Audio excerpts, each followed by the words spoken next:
আসসালামু আলাইকুম। এটিএন বাংলা সংবাদে সবাইকে স্বাগত জানাচ্ছি সৈয়দা মারিয়া হোসেন। প্রথমে থাকছে বিআরবি কেবল সংবাদ শিরোনাম। দ্রুততম সময়ের মধ্যে রোহিঙ্গাদের নিজ দেশে ফেরত পাঠানোর অঙ্গীকার জাতিসংঘ মহাসচিবের। প্রধান উপদেষ্টাকে নিয়ে উখিয়া ক্যাম্পে লাখো মানুষের সঙ্গে ইফতার। শিশু আসিয়ার মাগুরার বাড়িতে চলছে শোকের মাতম। অপরাধীদের দ্রুত বিচারের দাবি সর্বস্তরের মানুষের। হত্যাকারীদের দৃষ্টান্তমূলক শাস্তি চায় বিএনপি। দেশে শতকরা ৮৫% শিশু পরিচিত ও আপনজনের মাধ্যমে যৌন নির্যাতনের শিকার, বলছেন সমাজবিজ্ঞানীরা। ধর্ষণ বন্ধে মৃত্যুদণ্ড কার্যকরের দাবি। ঈদ উপলক্ষে ট্রেনের অগ্রিম টিকিট বিক্রি শুরু। মাত্র ২ ঘন্টায় ২৪ মার্চের ৮৫% টিকিট শেষ। হতাশ অনেক যাত্রী। কালোবাজারি বন্ধে সতর্ক কর্তৃপক্ষ। এবং ধানমন্ডিতে ৩ দফা জানাজা শেষে ঢাকা বিশ্ববিদ্যালয়ের সাবেক ভিসি আরেফিন সিদ্দিকীকে আজিরপুরে দাফন। ক্যাম্পাসে না নেয়ায় ক্ষুব্ধ শিক্ষার্থীরা। শুনছিলেন বিআরবি কেবল সংবাদ শিরোনাম, এবারে বিস্তারিত। বাস্তুচ্যুত রোহিঙ্গাদের নিজ দেশে ফেরত পাঠানোই একমাত্র সমাধান মন্তব্য করে জাতিসংঘ মহাসচিব অ্যান্তোনিও গুতেরেস বলেছেন, এজন্য মিয়ানমারের শান্তি প্রতিষ্ঠা খুবই জরুরি। এজন্য হাল না ছাড়ার ঘোষণা দিয়েছেন তিনি। কক্সবাজারে রোহিঙ্গা ক্যাম্প পরিদর্শনের সময় জাতিসংঘ মহাসচিব রোহিঙ্গাদের মানসম্মত জীবনযাপন ও খাদ্য নিরাপত্তা নিশ্চিতে সব ধরনের সহযোগিতার আশ্বাসও দেন। এজন্য আন্তর্জাতিক সম্প্রদায়ের কাছে আওয়াজ তোলার প্রতিশ্রুতিও দেন তিনি। একরামুল হক সায়ামের রিপোর্ট। প্রধান উপদেষ্টা ডক্টর মোহাম্মদ ইউনূসের সঙ্গে বৈঠক শেষে ঢাকা থেকে একই ফ্লাইটে কক্সবাজার যান জাতিসংঘ মহাসচিব অ্যান্তোনিও গুতেরেস। সেখান থেকে উখিয়ায় রোহিঙ্গা ক্যাম্পে গিয়ে দিনভর ব্যস্ত সময় কাটান তিনি। রোহিঙ্গা শিশুদের শিক্ষাকেন্দ্র ও সংস্কৃতি কেন্দ্র পরিদর্শন করেন জাতিসংঘ মহাসচিব। কথা বলেন নারী শিশু সহ শরণার্থীদের সঙ্গে। ঘুরে দেখেন যুবকদের কর্মমুখী বিভিন্ন কার্যক্রম।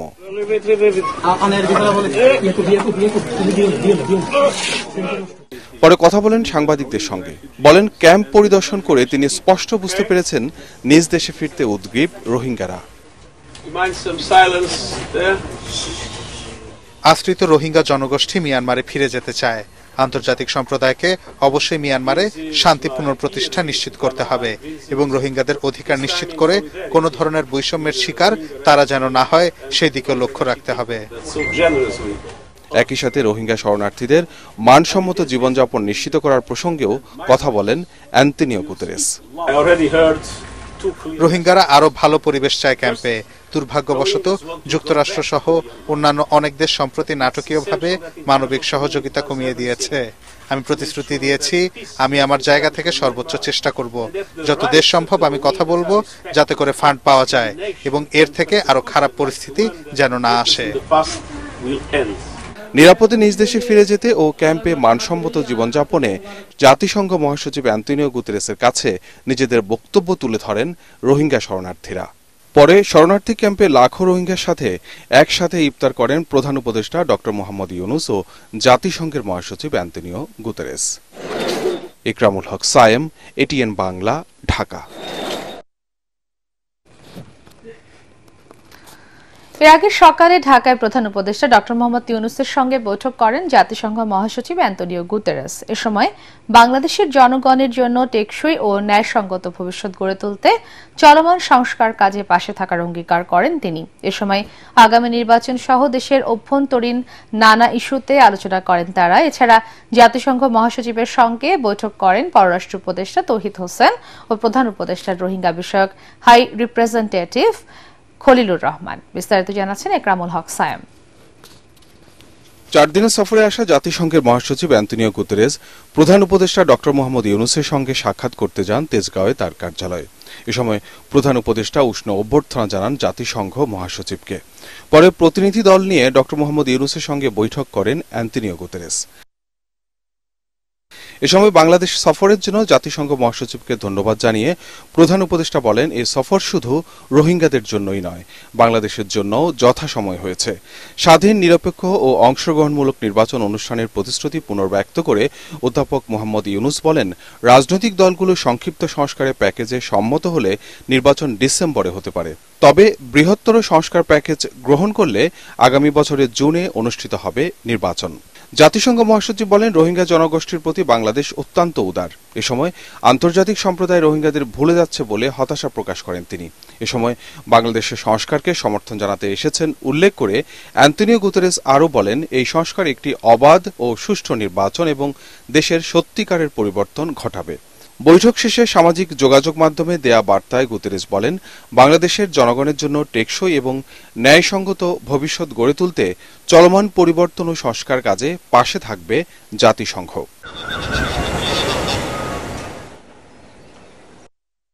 এর আগে সকালে জাতিসংঘ মহাসচিব অ্যান্তোনিও গুতেরেসের সাথে বৈঠক করেন পররাষ্ট্র উপদেষ্টা তৌহিদ হোসেন ও প্রধান উপদেষ্টা রোহিঙ্গা বিষয়ক উচ্চ পর্যায়ের প্রতিনিধি খলিলুর রহমান। হোটেল ইন্টারকন্টিনেন্টালে অনুষ্ঠিত বৈঠকে রোহিঙ্গা সংকট ও মানবাধিকার বিষয় অগ্রাধিকার পায়। ইকরামুল হক সায়েম, এটিএন বাংলা, ঢাকা। ধর্ষণের শিকার হয়ে মারা যাওয়া শিশু আসিয়ার মাগুরার বাড়িতে চলছে শোকের মাতম। গোটা জেলায় নেমে এসেছে শোকের ছায়া। বিভিন্ন রাজনৈতিক দল, সংগঠন ও ব্যক্তিরা আসছেন আসিয়ার পরিবারের খোঁজ খবর নিতে। কেউ কেউ যাচ্ছেন কবরস্থানে। আসিয়া হত্যায় জড়িতদের দ্রুত বিচারের পাশাপাশি হতদরিদ্র এই পরিবারের পাশে দাঁড়ানোর আশ্বাস দিয়েছে এলাকাবাসী। মাগুরার প্রতিনিধি সুজন মাহমুদের রিপোর্ট, জানাচ্ছেন জাহিদুল আলম। আসিয়া, যে নামের অর্থ বিজয়ী, হাস্যোজ্জ্বল, কিন্তু মাগুরার এই ছোট্ট শিশু আসিয়ার হলো পরাজয়। হার মানল মানুষরূপী পশুর লালসার কাছে। পাঠিয়েছিলেন বড় মেয়ের শ্বশুর বাড়ি বেড়াতে যাবে বলে। সেই বেড়ানো শেষে আসিয়া বাড়ি ফিরেছে লাশ হয়ে। এমন শোক কাটিয়ে উঠবার ক্ষমতা অসহায় এই মায়ের নেই। নরপিশাচের আচরে ক্ষতবিক্ষত হয়ে যেভাবে তীব্র যন্ত্রণায় মৃত্যু হয়েছে মেয়েটির, সে কষ্ট সারা জীবন বইতে হবে দুঃখিনী এই মাকে। আমার মনে যে এই পেলে মরবে, আমি কোনোদিন ভাবতেই পারিনি যে আমার মনে এই পেলে মরবি। আমার মনে যেরকম গলায় ফাঁস দিয়ে মারিছে, ওরও যেন ফাঁসি দিয়ে মারে, তা দুই এক বেলার ভিতর। সন্তানের এমন নিদারুণ মৃত্যুর যে কোনো সান্ত্বনা হয় না, তবুও দূর দূরান্ত থেকে অনেকেই আসছেন সমবেদনা জানাতে। কবরস্থানে যাচ্ছেন ছোট মেয়েটির আত্মার মাগফিরাত কামনায়। দাবি জানিয়েছেন জড়িতদের দৃষ্টান্তমূলক শাস্তি নিশ্চিতের। এদিকে আসিয়ার পরিবারের সাথে দেখা করেছেন বিভিন্ন রাজনৈতিক দলের নেতারাও। অপরাধীদের কঠোর শাস্তি নিশ্চিত সহ সব ধরনের সহযোগিতার আশ্বাস দিয়েছেন তারা। জেলখানার মধ্যে 3 মাস পরে 6 মাস পরে একটা বিচার হলো, ফাঁসি হয়ে গেল, আমরা সেটা চাই না। আমরা চাই জনসমক্ষে দৃশ্যমান ফাঁসি হোক, সেটা আমরা সবাই দেখবো, দেশবাসী দেখবে। আমরা সেই রকম একটা ফাঁসি চাই, এবং এইরকম একটা ফাঁসি যদি কার্যকর হয় তাহলে কিন্তু এই ধর্ষকরা একটা ধর্ষণ করার আগে অন্তত 10 বার চিন্তা করবে। এর আগে বৃহস্পতিবার রাতে ধর্ষক হিটু শেখের বাড়িতে বিক্ষুব্ধ জনতার অগ্নিসংযোগের পর শুক্রবার সেটি গুড়িয়ে দিয়েছে এলাকাবাসী। Bureau report, ATN Bangla. শিশু আসিয়ার খুনিদের দ্রুত দৃষ্টান্তমূলক শাস্তি নিশ্চিত করার দাবি জানিয়েছে বিএনপি। আইনের শাসন ও ন্যায় বিচার নিশ্চিত করতে না পারলে অন্তর্বর্তী সরকার জনপ্রিয়তা হারাবে বলেও সতর্ক করছেন দলটির সিনিয়র নেতারা। রাজধানীতে আলাদা অনুষ্ঠানে তারা অভিযোগ করেন, পতিত স্বৈরাচার শেখ হাসিনা ভারতে বসে দেশকে অস্থিতিশীল করতে প্রতিনিয়ত নানা ষড়যন্ত্র করে যাচ্ছে। মইনুল আহসান জানাচ্ছেন বিস্তারিত। পতিত স্বৈরাচার শেখ হাসিনার আমলে দুর্নীতি, দুঃশাসন, আইনের শাসন না থাকার রেশ এখনো সমাজে বহাল রয়েছে বলে অভিযোগ করা হয় বিএনপির সংবাদ সম্মেলনে। নয়াপল্টনে দলের কেন্দ্রীয় কার্যালয়ে সংবাদ সম্মেলনে দলের সিনিয়র যুগ্ম মহাসচিব রুহুল কবির রিজভী শিশু আসিয়া হত্যার বিচার দাবি করে বলেন, সেল গঠন করে সারা দেশে নির্যাতিত নারী ও শিশুদের পাশে দাঁড়াবে বিএনপি। নির্যাতিত আসিয়াকে ধর্ষণের পর মৃত্যুর বিষয়টি কোনো মতেই দেশবাসী মেনে নিতে পারছে না। বর্তমান শাসনকালে মানুষের প্রত্যাশা ছিল সারা জাতিতে তৃণমূলে অতি দ্রুত আইনের শাসন বলবৎ, কিন্তু প্রশাসনের শ্লথ ও ঢিলেঢালা আচরণের কারণে সমাজে দুষ্কৃতিকারীরা নানাভাবেই আশকারা পাচ্ছে। মানুষের সমবেত ধ্বনি ন্যায় বিচার নিশ্চিত করা, কিন্তু সেটি যদি অনুপস্থিত থাকে তাহলে অন্তর্বর্তীকালীন সরকারের গ্রহণযোগ্যতা হ্রাস পেতে থাকবে। আইনের শাসনের শক্ত কাঠামো তৈরি করা হলেই ন্যায় বিচার নিশ্চিত হবে। অবিলম্বে জোরালো দাবি করছি, ধর্ষণে নির্যাতিত শিশুর মৃত্যুতে হত্যাকারীদের দৃষ্টান্তমূলক শাস্তি অতি দ্রুত নিশ্চিত করা হবে। এদিকে জাতীয় প্রেস ক্লাবের সামনে প্রতিবাদ সমাবেশে বিএনপির সিনিয়র নেতারা অভিযোগ করেন, গণহত্যাকারী শেখ হাসিনাকে আশ্রয় দিয়ে বাংলাদেশের মানুষের বিরুদ্ধে অবস্থান নিয়েছে প্রতিবেশী ভারত। পালিয়ে গেছেন, পালিয়ে থাকেন।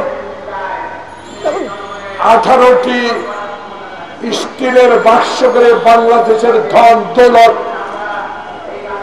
ডলার রুবেল সব নিয়ে গেছেন।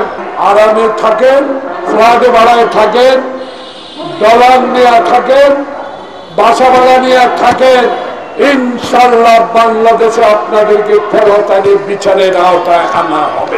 জাতিসংঘের মহাসচিবকে নিয়ে আপনি আজকে গিয়েছেন, এই জাতিসংঘের মহাসচিবকে বলে দিবেন শেখ হাসিনা এই রোহিঙ্গাকে নিয়ে রাজনীতি করে টাকা কামিয়েছে। টাকা দেশে স্থিতিশীলতা ফেরাতে আবারও দ্রুত জাতীয় নির্বাচনের দাবি জানান বিএনপির সিনিয়র নেতারা। মইনুল আহসান, এটিএন বাংলা, ঢাকা।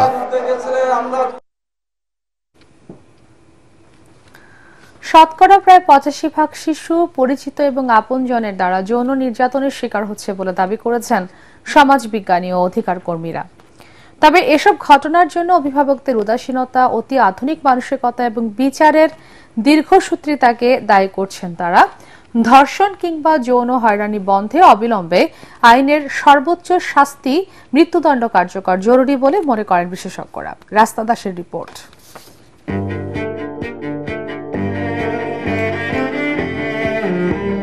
বোনের শ্বশুর বাড়িতে বেড়াতে গিয়ে ধর্ষণের শিকার 8 বছরের শিশু আসিয়াকে জীবন দিতে হলো।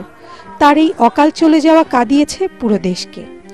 আপন দুলাভাইয়ের বাবার লালসার শিকার শিশু আসিয়ার ঘটনা মেনে নিতে পারছেন না কেউ। তাই বিক্ষোভ, প্রতিবাদ এবং বিচারের দাবিতে উত্তাল সারা দেশ।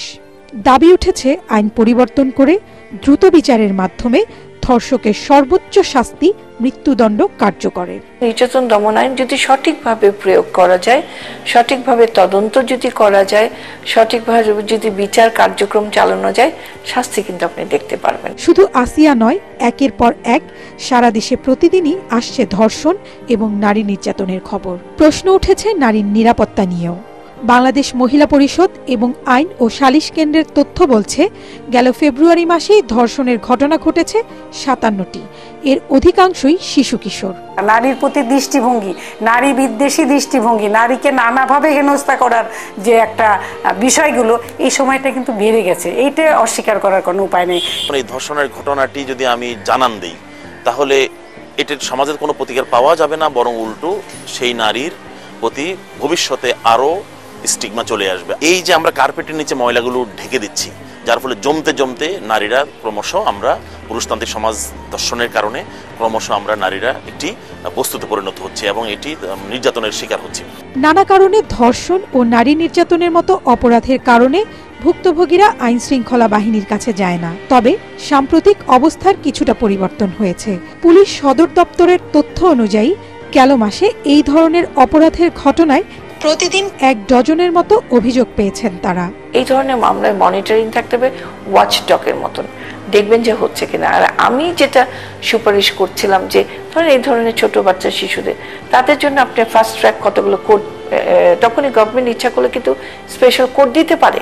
তবে জাতীয় মানসিক স্বাস্থ্য ইনস্টিটিউটের তথ্য বলছে, শতকরা প্রায় 85% ক্ষেত্রেই নিকট পরিচিত জনদের দ্বারা শিশু যৌন নির্যাতনের শিকার হয়। যুবতী নারীরা বা বিভিন্ন পর্যায়ের নারীরা, শিশুরাও তারা প্রথমেই আঘাতপ্রাপ্ত হয় পরিবারের খুব ক্লোজ কর্নারের লোকদের কাছ থেকে। সমাজের যে চলমান যে দৃষ্টিভঙ্গি, এগুলোকে বিবেচনায় নিয়েই আসলে তার শিশুকে কিভাবে সে সুরক্ষা দিবে সেটার ব্যাপারে তাকে করতে, এবং শিশুকেও তার শিখাতে হবে। শিশুকে কোনো কথা সে গোপন করবে না, শিশুও গোপন করবে না, তিনি নিজের পরিবারও গোপন করবে না। শিশুর প্রতি প্রতিহিংসা প্রতিরোধে পরিবারের পাশাপাশি সমাজ ও রাষ্ট্রকে আরো বেশি দায়িত্বশীল ভূমিকা পালনের পরামর্শ বিশেষজ্ঞদের। রাসনা দাস, এটিএন বাংলা, ঢাকা। পবিত্র ঈদ উল ফিতর উপলক্ষে আজ থেকে শুরু হয়েছে ট্রেনের আগাম টিকিট বিক্রি। প্রথম দিনে আগামী 24শে মার্চের 85% অনলাইন টিকিট বিক্রি হয়ে যায় মাত্র 2 ঘন্টাতেই। অন্যদিকে বারবার চেষ্টা করেও হতাশ হতে হয়েছে অনেক যাত্রীকে। Kamalapur railway station manager Shahadat Hossain জানান, কালোবাজারি বন্ধে এবার বাড়তি সতর্কতা নিয়েছে রেলওয়ে কর্তৃপক্ষ। অন্যের কেনা টিকিটে ভ্রমণ বন্ধে চলবে কড়া তল্লাশি। রিপোর্ট করছেন আদ্দিন সজীব। ঘরে বসেই ঈদের ট্রেনের টিকিট এখন করা যায় ঠিকই, কিন্তু তা হাতের মুঠোয় আনা দুঃসাধ্যও বটে। আগামী 24 মার্চের জন্য অনলাইনে পশ্চিমাঞ্চলের আগাম টিকিট বিক্রি শুরু হয় সকাল 8টায়। 2 ঘন্টা যেতে না যেতেই উধাও হয়ে যায় প্রায় সব টিকিট। রেল কর্তৃপক্ষ বলছে, একটি সিটের বিপরীতে চেষ্টা করছেন অনেকেই, কেউ পাচ্ছেন, বেশিরভাগই পাচ্ছেন না। এটা একটা চেকিং এর যে ব্যবস্থা ওটা রাখা উচিত, কারণ হচ্ছে সেক্ষেত্রে একজনের এনআইডি ইউজ করে আরেকজন প্রতারিত হবে না। এটা 100% শিওর যে সামহাউ ওরা কিন্তু এটা হোল্ড করে রাখতে পারে।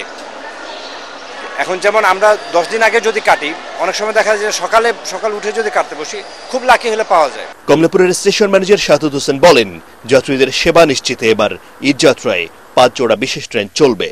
প্রতিদিন 33,000 সিটের বিপরীতে 55,000-এর মতো যাত্রী যাতায়াত করতে পারবেন। আমি এই সার্ভিসটা ওই যাত্রীকে নিশ্চিত করার চেষ্টা করি। সেক্ষেত্রে যদি আমি ওটিপি বন্ধ করে দিই, সেক্ষেত্রে আপনারা দেখবেন যে তখন টিকিট কালোবাজারির নৈরাজ্য চলবে। 55 থেকে 60,000 যাত্রী পরিবহন করার আমাদের ক্যাপাসিটি। সেক্ষেত্রে আমাদের যদি 6 লাখ যাত্রী টিকিট চায়, সেক্ষেত্রে এত আমরা সবাইকে টিকিট দেওয়া সম্ভব হবে না। সুযোগ সন্ধানীদের সতর্ক করে দিয়ে রেল কর্মকর্তা বলেন, অন্যের টিকিটে কাউকে ভ্রমণ করতে দেয়া হবে না, তল্লাশি হবে কয়েক দফায়। প্ল্যাটফর্মে প্রবেশের মুখে সেখানে হচ্ছে, আবার আমাদের যখন ট্রেন স্টেশনের ভিতরে যখন প্রবেশ করতেন সেখানে হচ্ছে, ডেস্টিনেশনে যাওয়ার পরেও চেকিং হচ্ছে, কয়েকটা স্তরে চেকিং হচ্ছে, যাতে এটা স্বচ্ছতা ঠিক থাকে। বরাবরের মতো এবারও যাত্রার আগে স্ট্যান্ডিং টিকিট কেনার সুযোগ থাকছে। আগামী 25 মার্চের আগাম টিকিট মিলবে 15 মার্চ। আদ্দিন সজীব, এটিএন বাংলা, ঢাকা।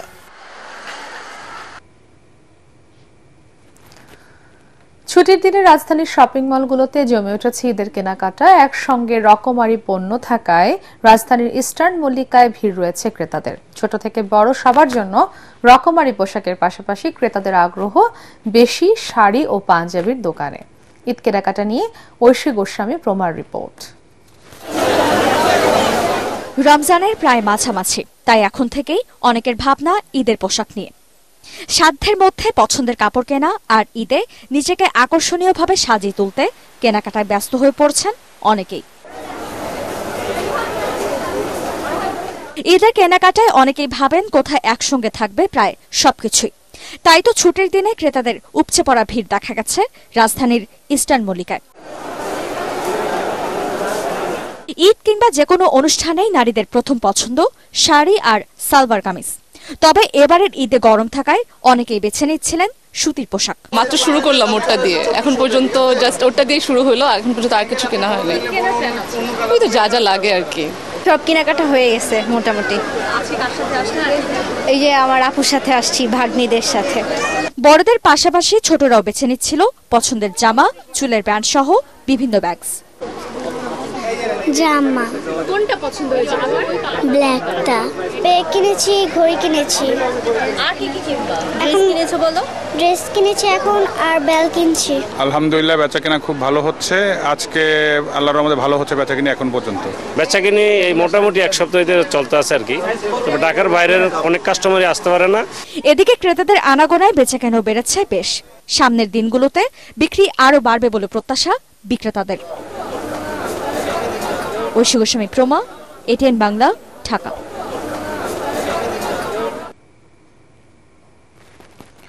ঢাকা বিশ্ববিদ্যালয়ের সাবেক উপাচার্য অধ্যাপক আ.ম. আরিফিন সিদ্দিককে আজিমপুর কবরস্থানে দাফন করা হয়েছে। এর আগে ধানমন্ডিতে তার 3 দফা নামাজে জানাজা অনুষ্ঠিত হয়। তবে ঢাকা বিশ্ববিদ্যালয় ক্যাম্পাসে আরিফিন সিদ্দিককে না নেয়ায় ক্ষোভ জানান প্রাক্তন শিক্ষার্থীরা। মনির হোসেন তপুর রিপোর্ট। পার্থিব জগৎ থেকে বিদায় নিলেও মানুষের হৃদয়ে চিরকাল বেঁচে থাকবেন অধ্যাপক আ.ম. আরিফিন সিদ্দিক। তার জানাজায় অংশ নিয়ে এভাবেই তার প্রতি শ্রদ্ধা ও ভালোবাসা প্রকাশ করেন তার ছাত্র শুভাকাঙ্ক্ষীরা। গণযোগাযোগ ও সাংবাদিকতা বিভাগের এই শিক্ষকের জানাজায় অংশ নিতে ছুটে আসেন পরিবার, স্বজন ও শুভানুধ্যায়ীরা। রাজধানীর ধানমন্ডির গ্রিন রোডে নিজ বাসভবন সংলগ্ন আল আকসা মসজিদে সকাল 11টায় প্রথম নামাজে জানাজা অনুষ্ঠিত হয়।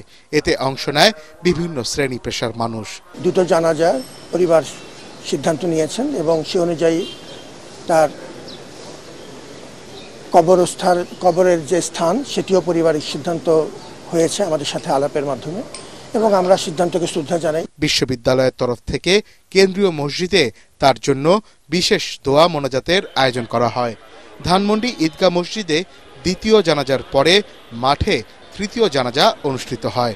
এ সময় ফুল দিয়ে শ্রদ্ধা জানিয়ে শেষ বিদায় জানানো হয়। তিনি অত্যন্ত উঁচু মানের একজন মানুষ ছিলেন, শিক্ষাবিদ ছিলেন, সজ্জন ছিলেন। প্রিয় আঙ্গিনায় তার শেষ জানাজাটা হলো না, এটা আমরা তার ছাত্রসহ সবাই অনেক হতাশ হয়েছি। ঢাকা বিশ্ববিদ্যালয়ে আরফিন স্যারের জানাজা না হওয়া, অনুষ্ঠিত না হওয়া, এটা ঢাকা বিশ্ববিদ্যালয়ের দুর্ভাগ্য। আরফিন স্যার তার শত শিক্ষার্থীর হৃদয়ে, ঢাকা বিশ্ববিদ্যালয়ের হৃদয়ে স্যার থাকবেন। পারতেন কিংবা পারতেন না সেটা বড় কথা নয়, অনেক ক্ষেত্রে হয়তো তার সীমাবদ্ধতা ছিল, কিন্তু তারপরেও তিনি সব জায়গায় চেষ্টা করতেন, এটা তার একটা বড় গুণ ছিল। বিশ্ববিদ্যালয় থেকে তারা বলেছিলেন আমাদেরকে, যেহেতু এখন আসলে রোজার সময় আমরা বেশিক্ষণ লাশটা রাখতেও চাচ্ছিলাম না, আমরা সর্বাত্মক সাপোর্ট পেয়েছি। যে সমস্ত ইউনিভার্সিটিগুলো ছিল, যে সমস্ত হেলথ কেয়ার ইনস্টিটিউট ছিল, তারপরে ঢাকা ইউনিভার্সিটির কাছ থেকে আমরা সব ভালো সাপোর্ট পেয়েছি। পরে আজিমপুর কবরস্থানে মরহুমকে দাফন করা হয়। বৃহস্পতিবার রাজধানীর ইব্রাহিম কার্ডিয়াক হাসপাতালে চিকিৎসাধীন অবস্থায় মৃত্যুবরণ করেন প্রখ্যাত এই শিক্ষাবিদ। মনির হোসেন তপু, এটিএন বাংলা, ঢাকা। দেশের স্থিতিশীলতার স্বার্থে অন্তর্বর্তী সরকার কি করতে চায় তা পরিষ্কার করার আহ্বান জানিয়েছেন বিএনপির স্থায়ী কমিটির সদস্য গয়েশ্বর চন্দ্র রায়। বিএনপির ভাইস চেয়ারম্যান আব্দুল্লাহ আল নোমানের স্মরণে চট্টগ্রাম বিশ্ববিদ্যালয়ের সাবেক জাতীয়তাবাদী ছাত্রদল ফোরাম আয়োজিত আলোচনা সভায় তিনি কথা বলেন। তার দাবি, অন্তর্বর্তী সরকারের কর্মকাণ্ডে জনগণের মধ্যে শঙ্কা তৈরি হয়েছে। রাজনীতিবিদদের নিয়ে বৈষম্য বিরোধী ছাত্র নেতাদের অশোভন মন্তব্যের সমালোচনা করে গয়েশ্বর বলেন, দেশের স্বার্থে সবার ঐক্য বজায় রাখা উচিত।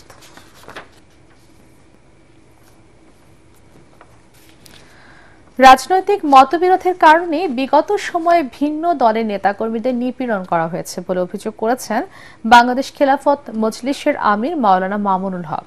বিকেলে রাজধানীর একটি হোটেলে রাজনীতিবিদ, কূটনৈতিক ও বিশিষ্টজনদের সম্মানে ইফতার মাহফিলে তিনি এই কথা বলেন। এ সময় আহ্বান জানান ফ্যাসিবাদী শক্তিকে রুখে দিতে সকল দলকে ঐক্যবদ্ধভাবে কাজ করার।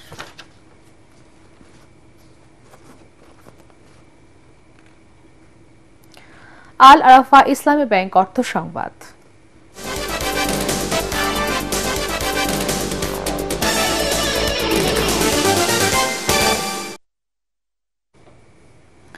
হঠাৎ করেই অস্থির রাজধানীর চালের বাজার। গত এক সপ্তাহে মিনিকেট নাজিরশাইল চালের দাম কেজিতে বেড়েছে 8 থেকে 12 টাকা পর্যন্ত। এখনো কাটেনি ভোজ্য তেলের সংকট। অনেক কোম্পানি এখনো বন্ধ রেখেছে তেলের সরবরাহ। সবজির বাজারে কিছুটা স্বস্তি থাকলেও ইফতারে ব্যবহৃত সবজির দাম এখনো চড়া। এবারে আন্তর্জাতিক সংবাদ।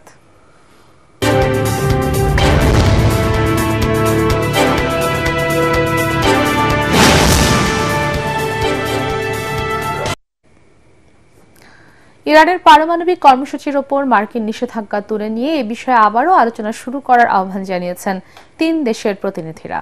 আজ চীনের রাজধানী বেইজিংয়ে দেশটির পররাষ্ট্রমন্ত্রীর সাথে ইরান ও রাশিয়ার কূটনীতিকদের বৈঠকে এই আহ্বান জানানো হয়। এই বৈঠকের মধ্য দিয়ে ইরানের পারমাণবিক কর্মসূচির বিষয়ে দীর্ঘদিন ধরে স্থবির থাকা আলোচনা ফের শুরু হলো। এর আগে চলতি সপ্তাহে মার্কিন প্রেসিডেন্ট ডোনাল্ড ট্রাম্প ইরানকে পারমাণবিক আলোচনার আহ্বান জানিয়ে একটি চিঠি দেন। এতে তিনি হুঁশিয়ারি করেন, ইরান প্রত্যাখ্যান করলে সামরিক পদক্ষেপ নেওয়া হতে পারে। এমন প্রেক্ষাপটে আজ বেইজিংয়ে চীন ও রাশিয়ার প্রতিনিধিদের সঙ্গে বৈঠকে বসেন ইরানের পররাষ্ট্রমন্ত্রী আব্বাস আরাকচি। এই বৈঠক থেকেই যুক্তরাষ্ট্রকে ইরানের ওপর থেকে নিষেধাজ্ঞা প্রত্যাহারের আহ্বান জানানো হয়। 2015 সালে চীন, ফ্রান্স, জার্মানি, রাশিয়া, যুক্তরাজ্য ও যুক্তরাষ্ট্রের সঙ্গে একটি ঐতিহাসিক চুক্তিতে সই করে ইরান। এই চুক্তির মাধ্যমে নিষেধাজ্ঞা প্রত্যাহারের বিনিময়ে ইরান তার পারমাণবিক কর্মসূচি সীমিত করতে রাজি হয়। মার্কিন প্রেসিডেন্ট হিসেবে প্রথম মেয়াদে দায়িত্ব পালনকালে ডোনাল্ড ট্রাম্প ওই চুক্তি থেকে যুক্তরাষ্ট্রকে প্রত্যাহার করে নেন। পর্যায়ে পার্টেক্স খেলার খবর।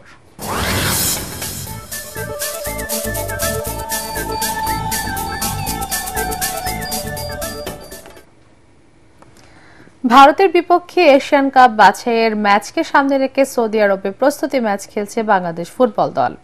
তবে আনুষ্ঠানিক কোনো ম্যাচ না হয় বাংলাদেশ ফুটবল ফেডারেশনের পক্ষ থেকে এ সম্পর্কে বিস্তারিত বলা হয়নি, যদিও গণমাধ্যম জানিয়েছে মক্কার একটি একাডেমি দল আল ওয়েদার বিপক্ষে 1 ডজনেরও বেশি গোলে জিতেছে লাল সবুজ দলের প্রতিনিধিরা।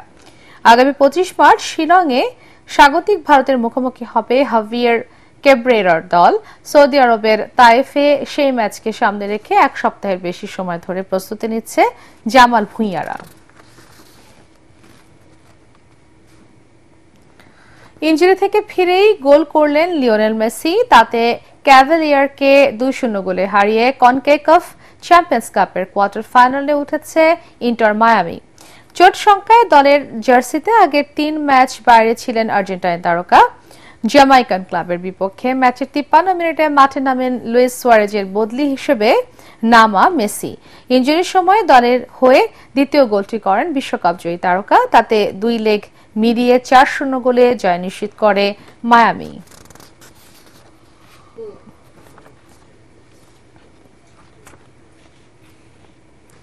শেষ করার আগে বিআরবি কেবল সংবাদ শিরোনাম আর একবার।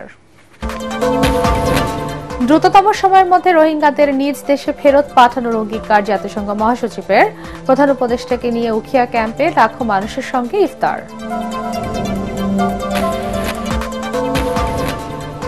শিশু আসিয়ার মাগুরার বাড়িতে চলছে শোকের মাতম। অপরাধীদের দ্রুত বিচারের দাবি সর্বস্তরের মানুষের। হত্যাকারীদের দৃষ্টান্তমূলক শাস্তি চায় বিএনপি। দেশে শতকরা 85% শিশু পরিচিত ও আপনজনের মাধ্যমে যৌন নির্যাতনের শিকার, বলছেন সমাজবিজ্ঞানীরা। ধর্ষণ বন্ধে মৃত্যুদণ্ড কার্যকরের তাগিদ। ঈদ উপলক্ষে ট্রেনের অগ্রিম টিকিট বিক্রি শুরু, মাত্র 2 ঘন্টায় 24 মার্চের 85% টিকিট শেষ। হতাশ অনেক যাত্রী, কালোবাজারি বন্ধে সতর্ক কর্তৃপক্ষ। এবং ধানমন্ডিতে 3 দফা জানাজা শেষে ঢাকা বিশ্ববিদ্যালয়ের সাবেক ভিসি আরেফিন সিদ্দিককে আজিমপুরে দাফন। ক্যাম্পাসে না নেয়ায় ক্ষুব্ধ শিক্ষার্থীরা। পরবর্তী সংবাদ দেখার আমন্ত্রণ জানিয়ে এখনকার মতো শেষ করছি। এটিএন বাংলার সংবাদ ইউটিউবে দেখতে ব্রাউজ করুন youtube/এটিএন বাংলা নিউজ। ধন্যবাদ সবাইকে।